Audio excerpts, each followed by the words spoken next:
So I think it's important for people to understand that great men are fashioned in affliction. Great people are fashioned in melting pots, sometimes on thorny roads. Yeah, maybe on roses, but on those roses with big thorns. And I'm one of them.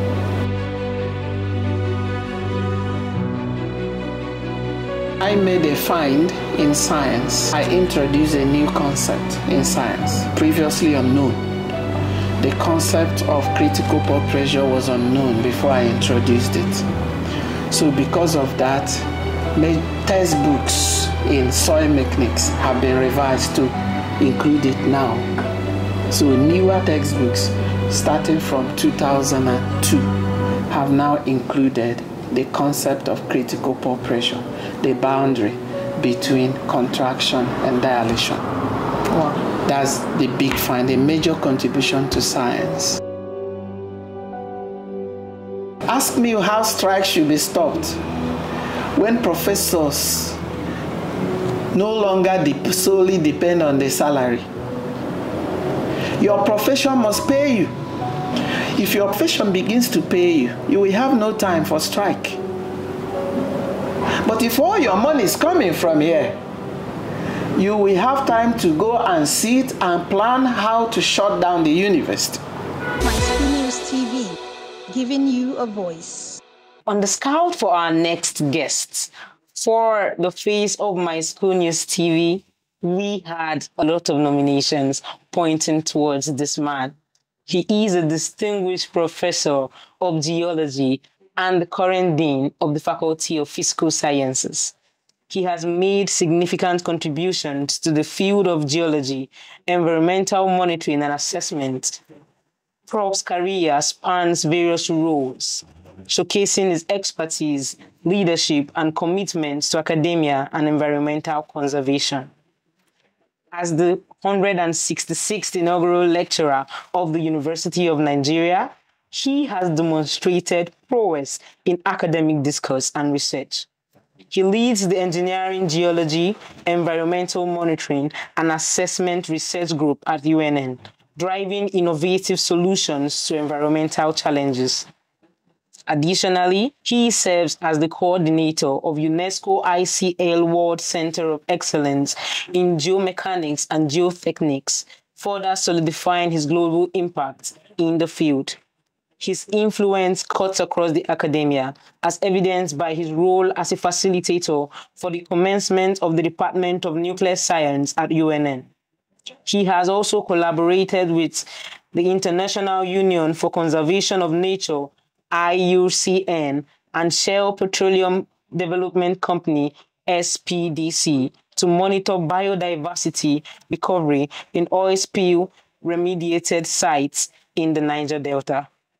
One whose dedication to education is evident through his role as PhD supervisor, guiding students in various aspects of environmental monitoring, pollution remediation, soil and rock mechanics, hydrology, erosion control, and more. His leadership experiences before assuming the office of the dean shows his commitment to service. During his campaign as the dean, his manifesto promises to give the Faculty of Physical Sciences more recognition, improvement, as well as per-head infrastructural development. In our visit to his office, we could clearly see some positive changes around the faculty. His international recognition includes serving as an external examiner for local and international universities, professorial assessor for several universities in Africa, and an African member of Board of Representatives of the International Consortium on Landslides. His scholarly contributions are vast, with over 150 scientific articles published in reputable journals. In addition to his academic and research accomplishments, he actively participates in various committees and initiatives aimed at advancing education and research in UNN. This man is happily married to one wife with 5 children. He is no other than Professor Ogbonnaya Igwe. Good day, sir. Yeah, how are you doing? I'm fine, thank you, sir. How are you doing today, sir? I'm all right. Please, let's meet you, sir. Yeah, my name is Professor Ogbonnaya Igwe, the Dean, Faculty of Physical Sciences, University of Nigeria. Okay, nice to meet you today, sir. You're welcome. So, sir, I believe strongly that everybody has a story. Everybody has things that have happened to them in the past, and things like that can serve as a means of inspiring others, can serve as a strong inspiration for as many people who are at, the verge of giving up, who are at the verge of saying, oh, my life is over right now. So we'd love to hear your story, sir. From your background, your upbringing, and how you got here. Well, if it is to inspire others, I think one story about my life that might inspire people, especially students, is the story of getting admission, coming in, and then unable to continue because of financial difficulties. Then I did what the school recommended I should do. Went to students' affairs and had the admission deferred. I now dropped out, went to work as survey assistant at the Ministry of Land, Survey and Urban Planning, Imo State. And after working for about 2 years, saving some money, I came back to school and resumed the admission. When I resumed the admission, my mates, those whom I registered with, had already moved on to third year, and I'm now in first year proper. But because you must retain your reg number, so my reg number was very distinctive. Everyone knew I was different. And so when results came out, or when results were pasted on the board, there was no need usually for me to go and check, because others would check it for me, being the only different number. And after a while, my mates started noticing that he keeps getting A's, and that means something different was also happening. Needless to say that I graduated as the best, and during convocation, I had the privilege of being offered the job of the graduate assistant, and after my youth service, I came back here to start work. While I was serving, there was no pressure of job because I already knew I would be employed. And those who had previously thought, before they started seeing my results, those who had previously thought, this old reg number, maybe he has been failing, their perspective were changed. And when I came back, just 1 year, I got scholarship and left the country and spent many years and came back here already big. So I think it's important for people to understand that great men are fashioned in affliction. Great people are fashioned in melting pots, sometimes on thorny roads. Yeah, maybe on roses, but on those roses with big thorns. And I'm one of them. And I would like to encourage those who never had a father like me, or whose mother never went to even nursery school like me. But here I am today, not just a professor, but the dean of faculty. And who knows where God will take me next time. Thank you. Okay, so you just mentioned not having a father. Yes. So can we understand, did you lose your father? Yeah, my father died while I was 7 years old. Wow, and so how many kids did he leave behind? Well, it was a polygamous family. And my mom was the third of 5 wives. Wow. He was the chief of the village. And it was customary then for the chiefs to marry many wives. and with it came many children. I think at the point of his death, we were 18 also. And because my mom was not prepared for life after your husband's death, things went from bad to worse. She was just selling, she started selling food. You know, there was no money to buy a wheelbarrow. She would carry the rice and beans and yam on her head and go to where construction workers, many are jobs. And that's how she was able to see us through.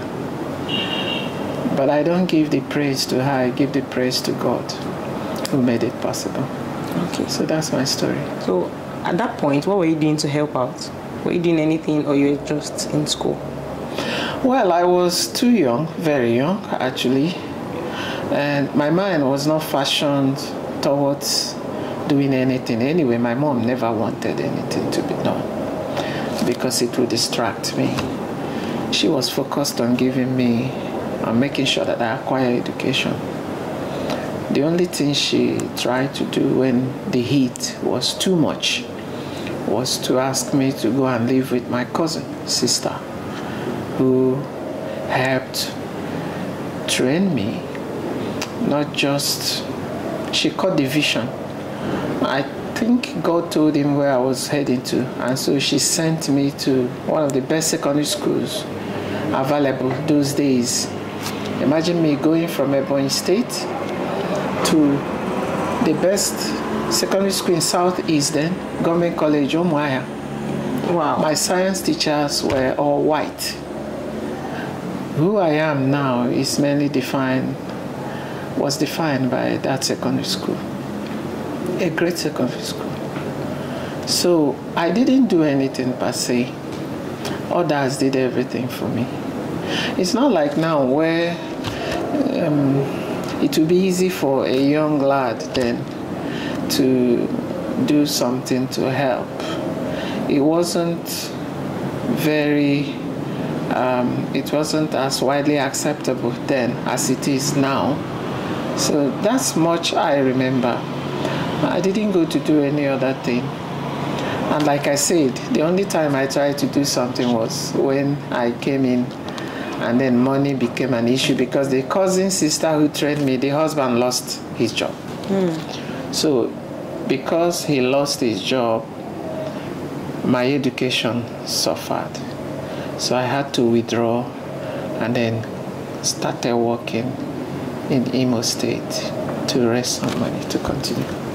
Okay, sir. So you mentioned Government College, Umuahia, and this just resonates with the same secondary school Professor Zumba went. Oh, yes. Yeah. So were you schoolmates? Did you meet as maybe, was he your senior in school when you came? No, much senior. Okay. So he you just never retired, so there's no way we could have met. Okay. But we have our names. We belong to the same Old Boys Association. Okay. The school has raised many icons, many legends, many giants in society. So that's the story. Okay, sir. So please, can we know one very memorable childhood experience you had? An experience as a child that you would never forget? Well, one is when I became the overall best in secondary school. Sorry, in primary school. And that's when my sister, the cousin sister, piqued a lot of interest in me. She then knew that maybe if this child is given opportunity, he could go very high. So being the best student in primary school in English and social studies was one of my best memories. And then passing my common entrance exam and first school leaving certificate at a record time. I entered secondary school at 10. Wow. Yeah, at 10. Wow. Record time. And then it was at the same time I passed the entrance exam to Government College Umuahia. The exam is followed with interview. And I passed the exam and passed the interview. Within me, I was assured the happiness was just much. So I think that defined the greatest moments of my childhood. But if you add childhood to secondary school time too, then that same story continued, because from JS2, the white science teachers, I told you they were all white, they picked me, and I started representing the school right from JS class in science exhibition and quiz, science quiz competition. Remember, we were in Imo State then, not Abia. So we would beat all the schools in Umuahia zone, and then now come into Owerri to compete at the capital. And at that age, it was amazing. And then having commissioners of education come to shake hands with us, congratulate us at that early age. Yeah, that was when I started dreaming I must be a professor. Yeah. Wow. Right then, because of those things around me. So that's how my childhood was defined, and it was really great. Okay, I may be wrong, but from what I heard growing up, I heard in those days before you go into school, you be asked to take your hands above your head. Oh, yes. And once your finger cannot get to your ear, you're not qualified. So at what age did your finger get to your ear? Seeing that you went into secondary school at 10. Yeah. So it means you started primary school very early. That's correct. So was your finger able to touch your ear? No, they attempted it, but it didn't. But Government College Umuahia focused on intelligence, brilliance, and future, and looked away from age. Okay. And so they were interested in, I think, if they had continued the way they were going, they were interested in training or forming a legacy of a colony of intelligentsia. Okay. They were almost heading towards it, that only the intelligent will school here and will graduate them and still keep hold on them. That's the essence of our old boys. That's correct. And then we'll be proud of them. They will also go ahead, make your future. Maybe an old boy is a minister. They will tell him, this old boy just graduated, fix him somewhere. Wow. That was it. So they were more focused on intelligence, brilliance, not just for academics, but also in sports. Okay. The Government College Umuahia and Holy Ghost College Umuahia, the Uzwa College then, in football, in hockey, my secondary school had a hockey pitch, football, basketball, everything, name it. So they were just training the holistic person, holistic whole man, whole being. That was their belief, to come and shine in the environment, in the country, in the nation. And I don't think we have disappointed. It doesn't look like. Yeah. So what sporting activity did you engage in? Well, I was small, and I maintained very small. I don't know why. Is it because my parents did not feed me a lot of eggs? Then I was deprived. So the only sporting activity I engaged in was not professional. I mean, I didn't represent the school in sports or anything. It was just play local football within the school. And then, because anyway, our life was highly sequestered. We had time for everything. Time to go for siesta, which was compulsory. Time to go to read. Time to go to eat. Time to go do sports. So it was just during the time in the timetable for sports that I engaged in sports. Otherwise, I was just deep into studying. Okay, yeah. I would ask another question about the boarding school. Yeah. From an interview I I listened to or I watched, someone mentioned that in those days, boarding schools do not allow students bathe every day. Do not allow students bathe daily. That they had particular days when they bathe, particular days when they wash. Did it apply for Government College Ogbonnaya? No. Okay. In Government College Ogbonnaya, no. We even had it in timetable, time to go to bathroom. Wow. Yeah. Our lives were highly sequestered because, like I told you, there was this mentality. Let us raise a group of people who will take over the country, take over the nation, take over everywhere. That was in their mind. Imagine at that time, it was the only school, or let's say the only few schools in Nigeria then with what you call upper six, lower six and upper six. You know, then secondary school stopped at 5, just class 5. Okay. Yet we had lower six and upper six. Wow. The direct entry you hear now. So if you do the lower six and upper six, you come into the university on direct entry. Wow. And it was only obtainable in my school. The facilities were there. Needless to say that the science laboratories and the arts museums compare very well to what the universities have these days. It was almost like a higher institution. We have 2 football fields, everything in double form. The gate of Government College of Ogbonnaya was built with, then we were told that our school gate cost about 15 million. Then, I'm talking about the 80s. Wow. Yes. That's a fortune. You can't compare it to some gates in some universities. Very true. Because I will not mention names of universities, but you can't compare.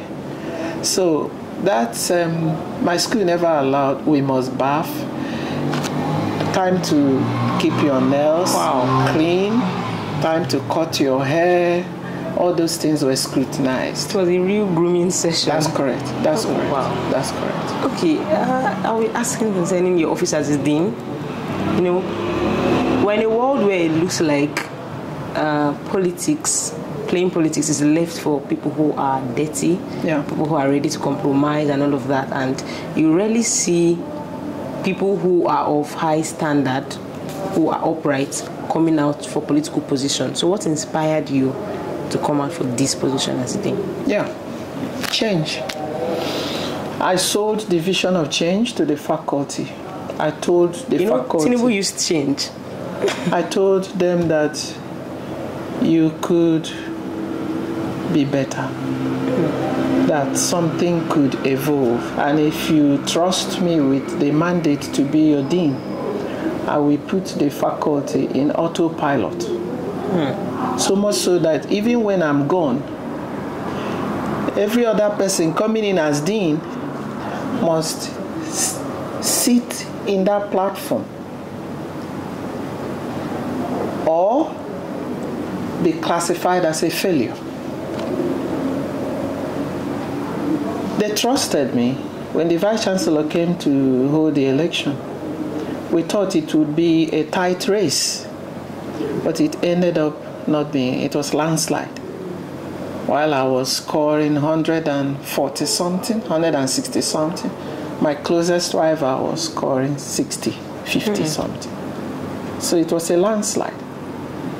So I did not want to take it for granted. I thought, okay, they believe me, so let's go. From day one, I went to work. And so, to cut the story short, I promised them you will have your first faculty vehicle. Within 6 months of my deanship, I bought the first faculty vehicle. This faculty started having deans since 1973. We have produced vice chancellors. Those who had been dean moved on to become vice chancellor. But I bought our first faculty vehicle. I inherited 7 departments. God helped me, I got the 8th one. So we have a new department now called Department of Nuclear Science. Wow. And last November, I brought people from Abuja to come and help us. And they went and laid foundation stone to build the Department of Nuclear Science. So not just department in name, but we'll have a building to that effect. Deans, previous deans did very well. There's no doubt about it. But like I told you, I said I would do it differently. They look at the 2,700 meter square area of our environment. Yes, environment. Yeah. It's enormous.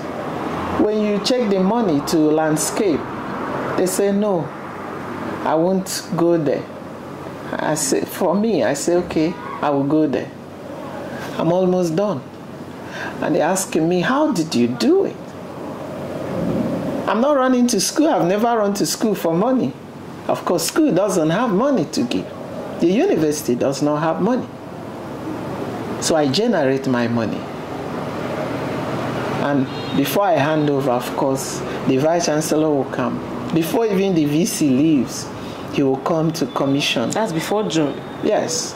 By May, we are going to commission the place. And so the faculty, they have understood that the change is real. So some of them come here, and I'm happy I'm saying it on camera. They come here, they tell me, well, sir, the question is not whether the person taking over from you is going to do better than you. We don't envisage that. We're only thinking about someone who will do close to what you have done. They come here to tell me, I wish the school could agree for a review of Constitution so that you have a second term. But I tell them, no. For me, that would be a demotion. Don't you want your dean to go higher and higher? If you keep him down here, you are demoting him. So allow your dean to leave after 2 years. And so it's been impactful. And the bedrock have been the faculty members themselves. Immediately I became dean, they coalesced behind me. Even those who voted for my opponent, they were the first to come to congratulate me. So we bonded, and I put them into committees. I travel to Abuja with them. I chase people for money with them. All these developments, they are actually the one. I'm only the driver. The ideas come from me, but they follow up. So whatever achievements we've made, that change, I promised them, they were the ones that actually brought the change. And we'll never go back. I think, like I promised them, that I'll put the faculty on autopilot. It will really be in autopilot. The last matriculation, the Dean of Students Affairs, he shed tears when he heard that I gave 14 people scholarship, 14 first years, matriculating students. The office, through your office, or yes, personally? Through my office. Okay. We gave them 50,000 naira, 14 of them. If you multiply it, over 700,000. We didn't say later you come and collect. It was a plan. Parents they cried. So when the dean heard it, because before he could come himself, his representative had already communicated him that big things are happening at the Faculty of Physical Sciences. And when he saw me, he didn't even remember it was a road we were standing. He was just calling on the God of heaven, calling on Nsukka land. Bless this dean, bless this dean. And it's been like that. And I don't think another dean will come here and want to do less. No, he can't. Wow. Okay, I have a lot of questions from what you just said, but I'll start from the order of, how you said it. I would want to know what the Department of Nuclear Science entails for people who are out there listening and are looking for, are still in the, course run, trying to know what to offer and all of that. What does nuclear science mean? What do they do there and all of that? Yeah, it's been the heartbeat of the country. they've been trying to develop, to become a nuclear power. When you hear about nuclear powers, it's a lot. First of all, from the basis, the best form of electricity is actually nuclear. Yes. And it's environmentally friendly. I lived in Japan for a long time, and as you already know, light never goes off except you turn it off yourself. It's radioactive materials. But again, our country is the most populous black country in the world, in the whole world. And yet, we are not yet a nuclear power. So the Ministry of Education said we should start offering nuclear science and nuclear engineering. But first sit down and develop the curriculum. So even before I became the dean, as an associate dean, I was in the committee to develop the curriculum. So the committee members did quite a lot. But we also knew that it would be challenging. You will need physical facilities, like buildings. You will also need staff to teach in those departments, in the Department of Nuclear Science. But we overcame most of those challenges by picking staff from chemistry and picking staff from physics, mainly. We also picked from other areas, but majority came from physics and chemistry. So with that now, we submitted our request. They looked at it and approved it. So at last UAC in December, it was announced that nuclear science has been approved. It wasn't long. Senate committee wrote to me and giving final approval in black and white. And then Vice Chancellor wrote 2 months ago asking me to nominate head of department, which I have done. I have also written him moving some staff from former departments to the new one, but retaining them as parallel staff in their old department, so that we can start. As we start, we can now hire more staff. So with a head of department and staff all in place now, we are good to go. Admission, we trust that they will give us some students now. So when students come, what are they going to study mainly? Chemistry, physics, geology, and other courses tailored towards radioactive materials, that's in nuclear science, geared towards developing, especially energy, not weapon this time. We may graduate to develop weapons, but before we even do that, we'll need to receive a lot of permits. I know that I attracted equipment from Japan, a geophysical equipment, but the Japanese government, just at the point of sending, they called us to tell us that the document they have says that Nigeria is one of the countries you cannot ship such equipment to. We asked them why. They said because you can use it to make nuclear weapon and kill people. So that equipment did not come to our department. That was 5 years ago. So it will be geared towards mainly energy, and then helping Nigeria to be on par with other sophisticated nations that have enormous knowledge in nuclear science and nuclear engineering. Okay, wow. And I'm sure it will interest students. Yes, I'm interested already. Yeah, I'm an art student though. Okay, so sir, the next I'm going to be asking is what everybody has been asking you as a dean. What's your source of funding? How do you get money? Okay, I mentioned it briefly. I go after people. Like I said, the university is starved of funds because the federal government changed its funding approach. And because of that, university doesn't have much money. not just UNN, all federal universities. So the vice chancellors now,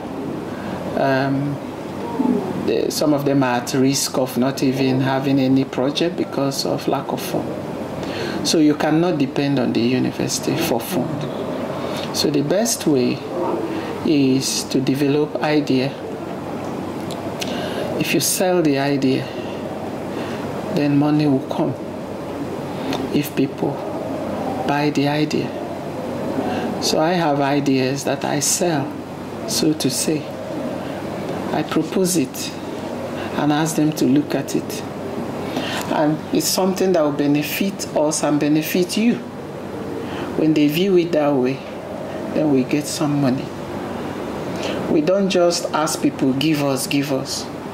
In return, we also give them something. I'll give a classic example. One of those examples is, for instance, we ask people the nuclear science building. If you build, it will be your name, your family name. GOC, the person who agreed to build, said it will bear his name and his family. I say even your unborn children, it will be your name. We'll carve it there. And to make him understand that we don't renege in our promise, the new computer science building, we told him, commission it before you go to lay foundation stone for the nuclear science. He commissioned it. If you go to Abuja, you will see the new computer science building, and you will see the plaque, and it's reading, this building was commissioned by this person, this person. It will be there forever, speaking for him, speaking for his business. Because we also put the name of his companies. We published pamphlets that we distributed to the whole university. And front page, back page, his company. In return, the occasion we organized, he fed 700 students. He sent the money up front. He sent us, I think, 1.4 million. I said, please, cook food for students. I cannot come to UNN and students will be hungry. So we cooked food, packaged it. He sent the money up front before even coming. Then all the banners used there that day, flyers, just his companies, well advertised. The media that came, NTA, Silverbird, they were just singing praises of his company. We brought those ones. So you see, his sponsored part. What did he gain? Publicity. Exposure, publicity, yes. So that's the kind of things we do. And that's how we get our fund. So if we develop idea, we try to put the idea on the market. If it is appealing to anyone, he keys it, purchases our idea, we benefit, he benefits. We can never, if you just develop idea that benefits you, it will be difficult to sell. And you suffocate. And you can be a dean for, even if deans are allowed to stay for 10 years, you will not do anything. People have seen what is going on. Just yesterday, they brought a class of 1999, pure and industrial chemistry, brought this lead flood light yesterday, just yesterday. And so at the completion of this landscaping, we'll mount the floodlights. And this place will look very wonderful. People have come to say, no, don't cut grass again, and gave us 6 grass cutting machines at the cost of 2.7 million. We don't go to school to ask them, come and cut grass for us. No, we have our own. We cut our grass, we cut our environment since my tenure. And many more people are coming with different things.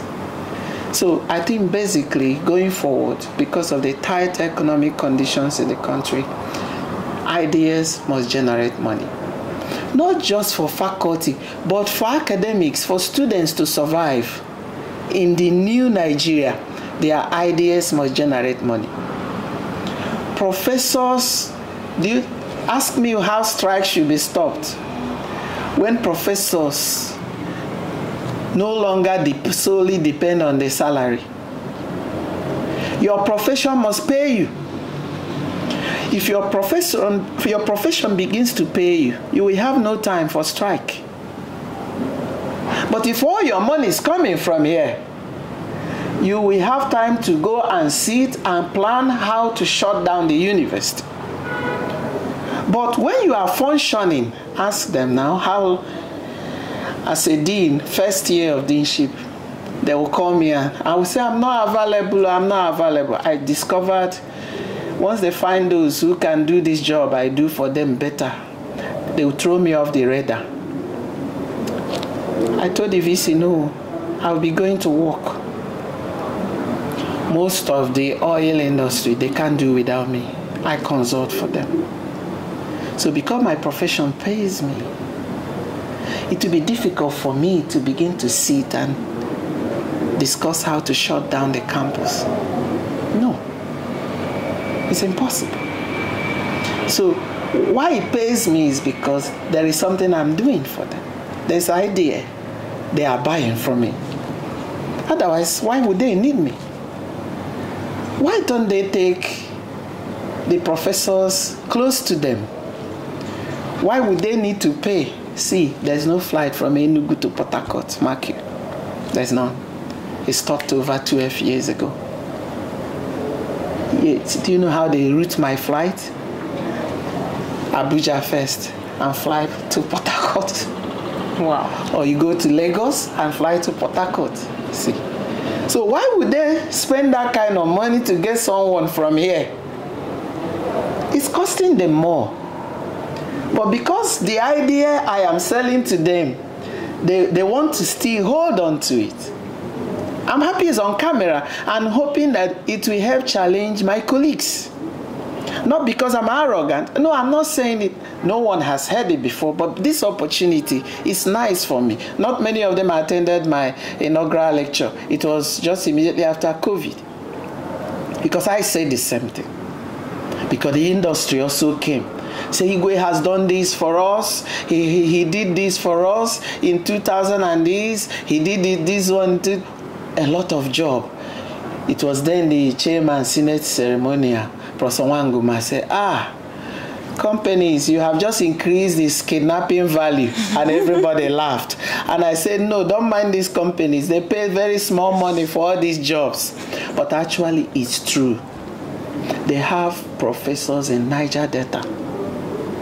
Why would they need to spend more to bring somebody from here? It's because he has an idea to sell. And that idea can also get obsolete. And once it gets obsolete, your market ceases. So to stay in the market and in the business, you keep innovating. So if you go for the job and you do it, you don't come back without telling them that there is another way you will use to analyze this thing that they don't know, that is more efficient and will help them to make more money. So they will come and say, Prof, we want that. As you're going, innovate again and tell them this is something more that needs to be done. And you hold whatever you are selling and hold it for a long time. So that's the secret. And I think I should leave it at that. Okay, wow. Wow, I'm really...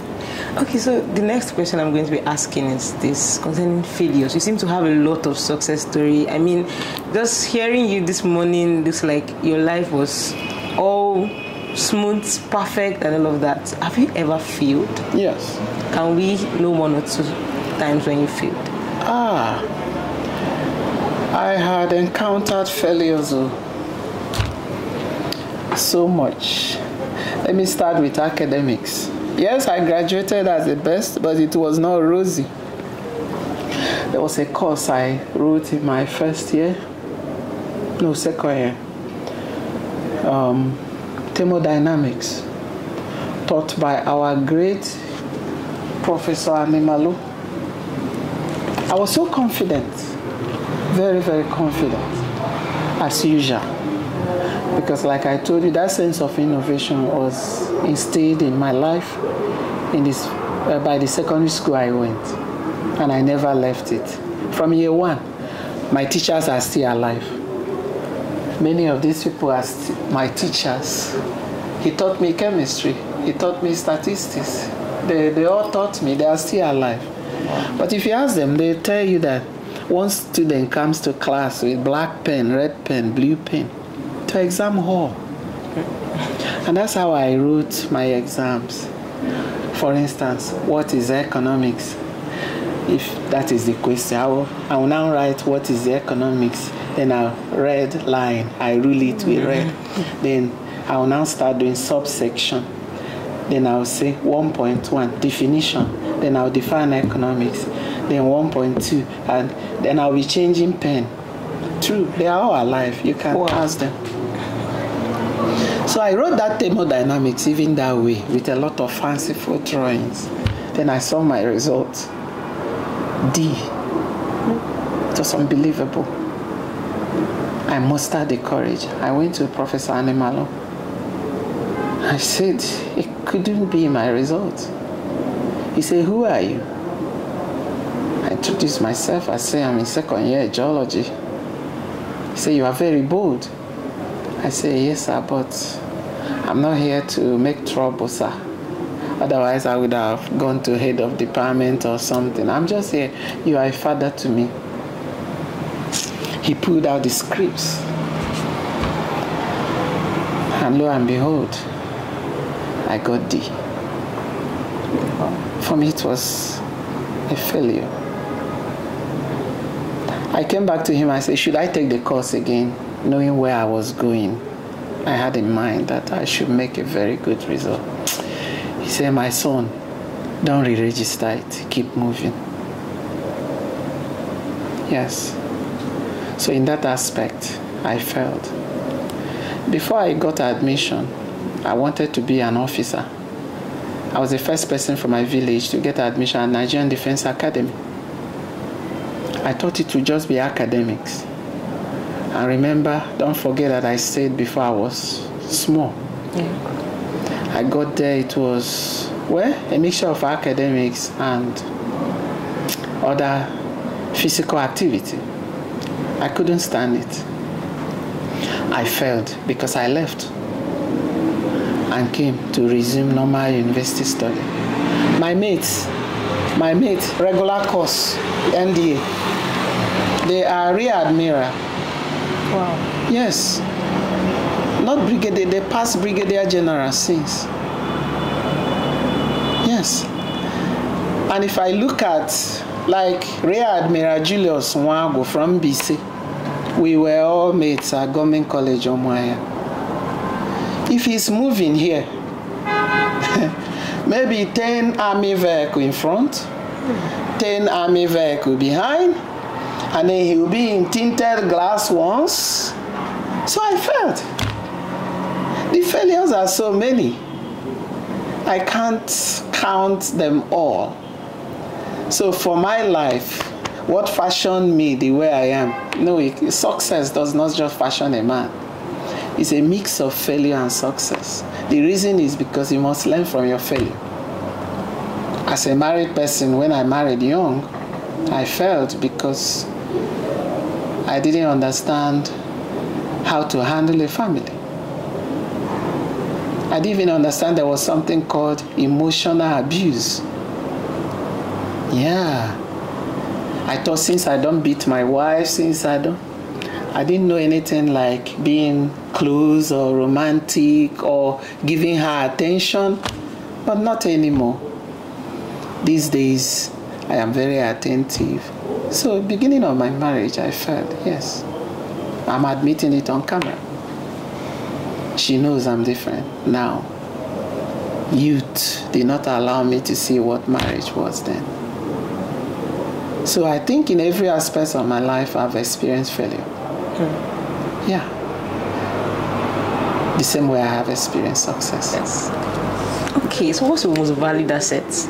Sorry? Your most valued assets in life? That whenever that question comes, if I'm in a mixed audience, I try to see how to go in between. But thank God I'm not in a mixed audience. And I'm also on camera. So I will say it the way it is. My most valued asset is God. It is after God, then other things.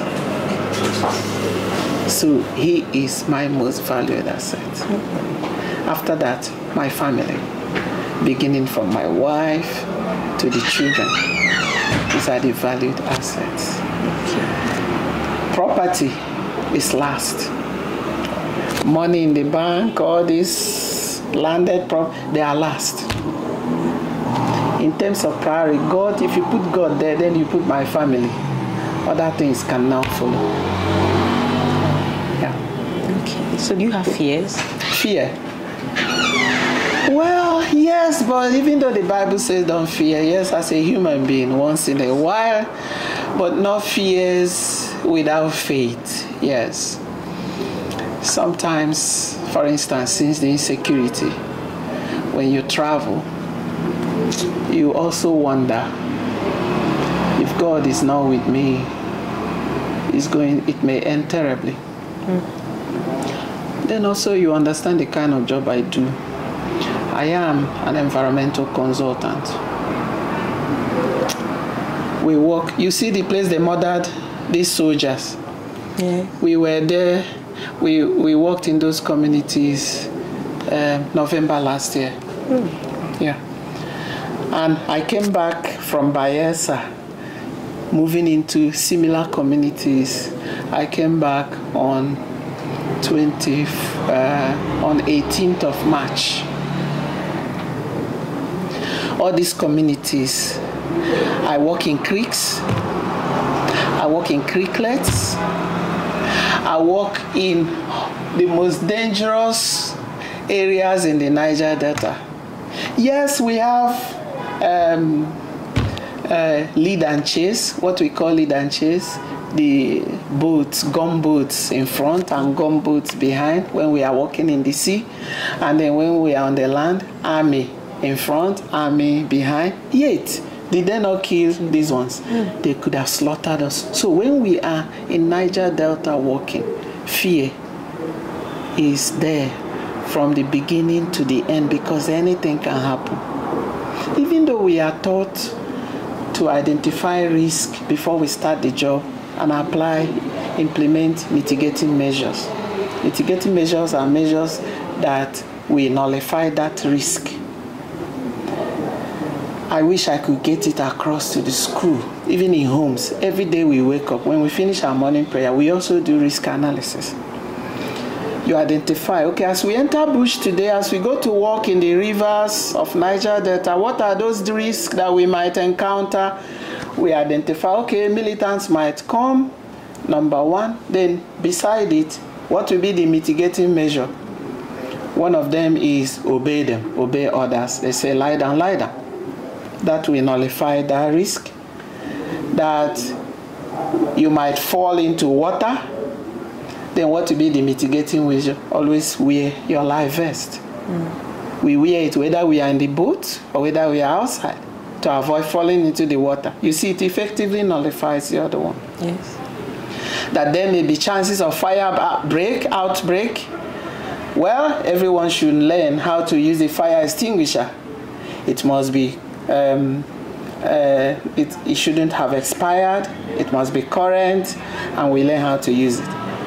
We identify the fact that somebody might collapse, so we have medical doctor. But despite that, we are trained to do CPR, how to revive somebody's heart. Remember, all deaths and people who collapse, they are not dead yet. Many deaths are not deaths. You could actually bring them back to life. It's true. Lay them down properly and begin to press the heart. Put your hand like this. Keep pressing the heart. The heart starts beating again. The person comes back to life. But those who don't know, immediately they said the person is dead. They move the person to mortuary. So those type of risk and the identification and risk mitigation, even in family houses, why don't you put fire extinguishers? Identify the risk of fire, put fire extinguishers, and let everybody learn how to use it. It mitigates the fire. And also teach everyone how to be careful using gas, using electricity, put it everywhere, slippery floors, there are risks. So identify those. So these are fears. I'm just saying it so that you know there are fears. And I fear those things. That's the essence of identifying them as risk. You can't eliminate fear. But when you now have mitigating measure, the fear is eliminated. Yeah. Okay. And I was talking with you about the things coming just now. 2 smart boards are here. For the faculty is a great thing. And you can see this young dynamic person. I told you those who make my tenure great. They are just faculty members. He's a doctor of statistics. Yeah, welcome. And they are making it possible to happen. Thank you. Do you have role models? Sorry? Do you have role models? Oh, yes, I do. Can we know them? Well, in different areas, if you come to my profession, as early as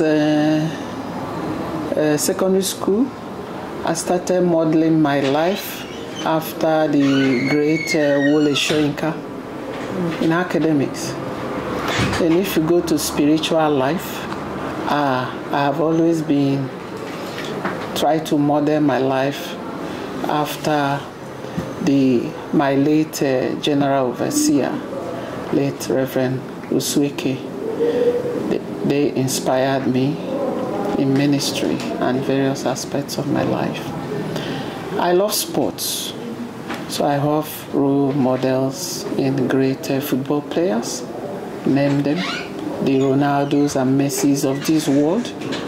My house is like a club on its own. Everyone has premier club they support. If they don't win, come and see. The person doesn't eat. The children, wow. Yeah, they don't eat. My house is just another club. 7 clubs. What club do you support? Me, how it has happened is I just loved the coach called Mourinho. Okay. Whichever team he is, naturally I go there. When he was in Man U, I just went there. When he was in Chelsea, I went there. But now he's gone. He's not in Premier League. I naturally went to Liverpool. Wow. But my children had other clubs. So when any of them playing, we all root for our own clubs. So I have role models in every aspect. In industry, I have role models everywhere. Without a role model, you don't set good targets. It's when you have them, you set targets to match them. Yeah. So aside these role models who seem to be far and we look at them from a distance, I believe that there are people who in a very significant way have contributed to what you are today. Can we know people like that? Oh, many of them. Starting from my own, former, he was a lecturer here. And then, of course, the present Vice Chancellor of the University of Nigeria, who is a family friend. And he keeps telling people, we are not related by blood, but we are very close. So I've gone through his footsteps, and I want to follow it.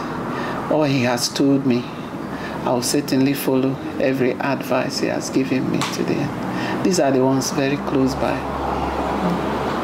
Okay, so the next question I'm going to be asking is your regrets. Do you have regret? Are there things that you've done in the past and you wish you can do better, or you wish you can turn the hands of time to, change what you did in the past? Basically, regrets in life. No, I don't have. Early enough, I grew up to have no regrets. No, And I am very happy because regret is different from remorse. Very different. I don't, for every single decision I've taken in my life, I take responsibility. And once you have taken responsibility, there's no need for regret. You only learn from it and move forward. Yes, there are some decisions, you look back to it, they are not what it should be, but at that time you made the decision, that's the best you could have. Yes, that's the best you could have.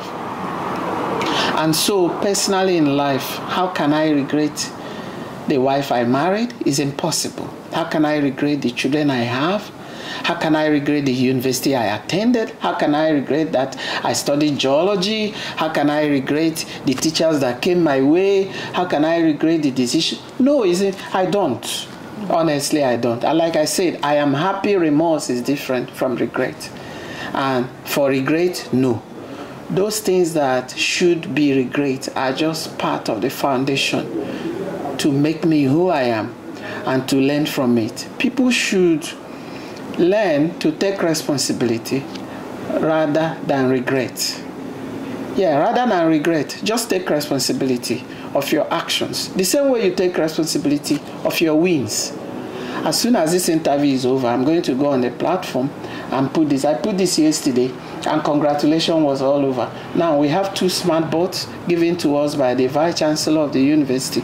I just wrote and he approved them, and it's just marvelous what he does for my faculty.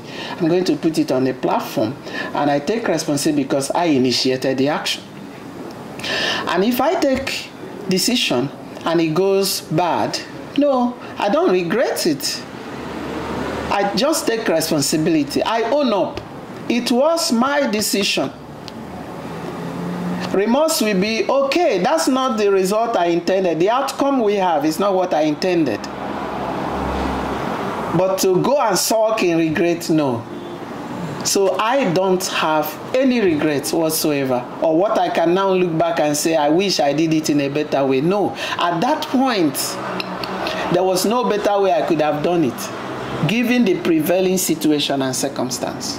Yeah. So I don't have. Okay. Yeah. Okay.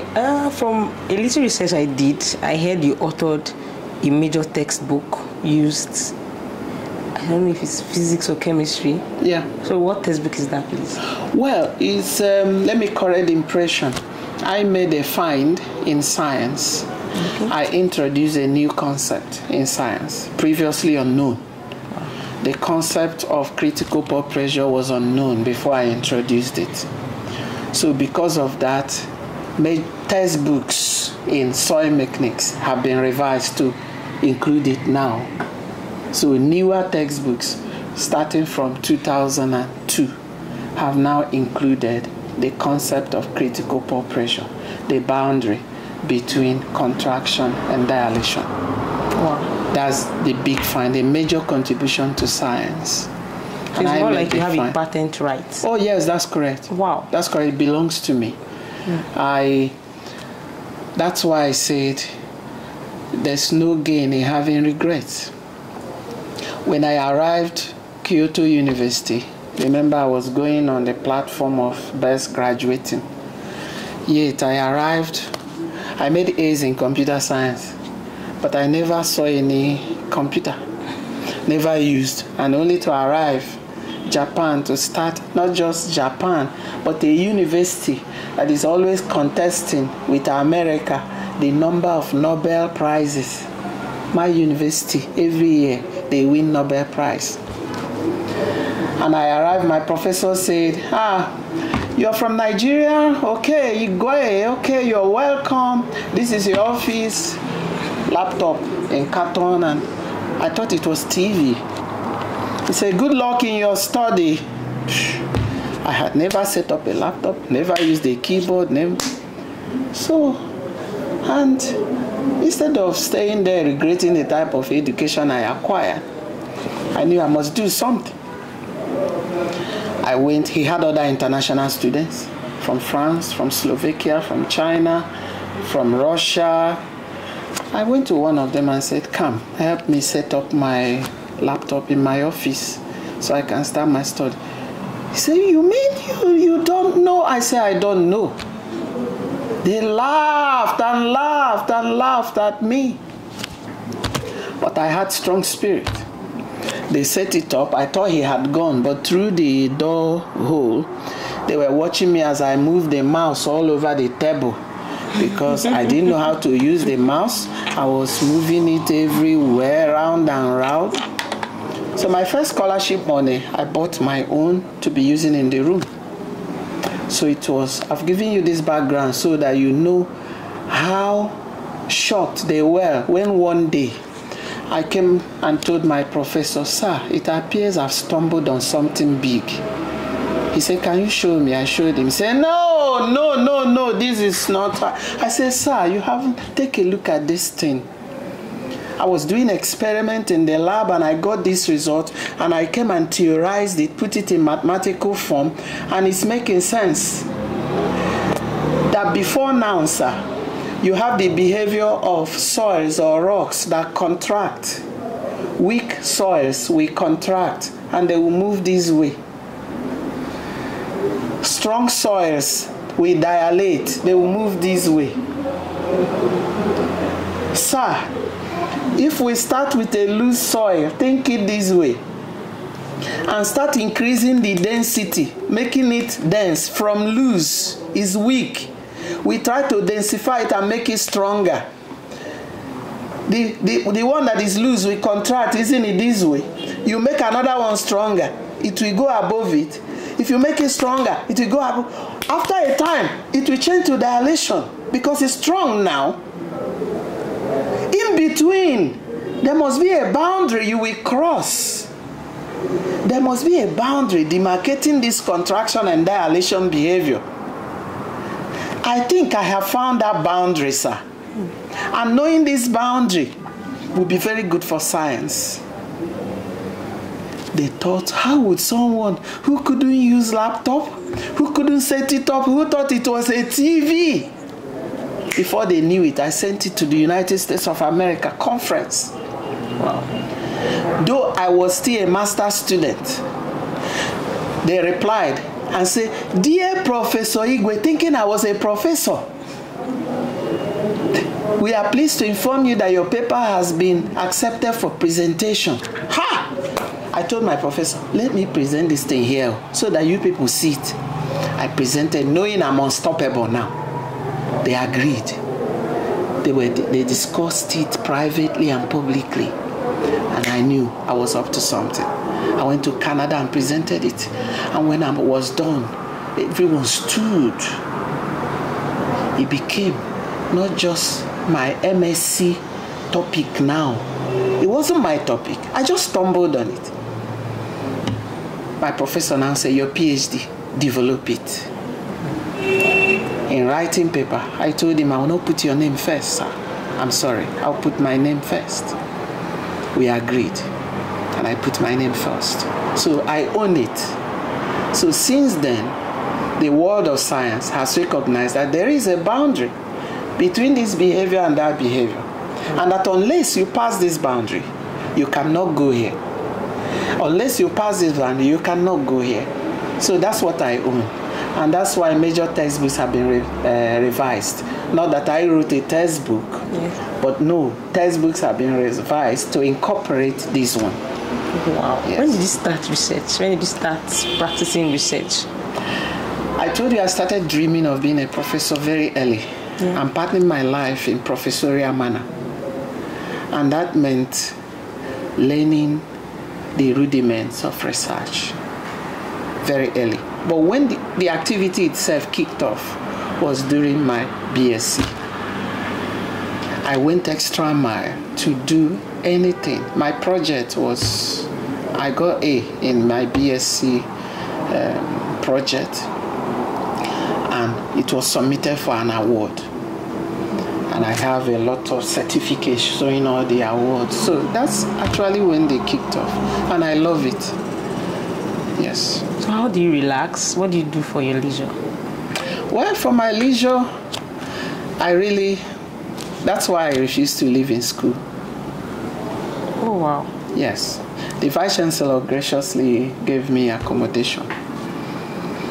I went and built elsewhere, outside the campus. The reason is, I come to school, I will walk, and everyone knows I walk. But immediately I'm leaving here, I'm not taking anything walk to the house. I've spoken to faculty members. I said, let no teacher take UNN job home. Leave UNN work here so that you can relax and have your family and have your life. So once I'm done here, every morning I do exercise. It's a routine. If it's raining, I do it inside. Wow. We watch television together. We play what together. Then we tell stories together. And we bond as a family. Because once there's no family, your productivity dies. And once there's no family, fear steps in. But when you have family, you don't fear.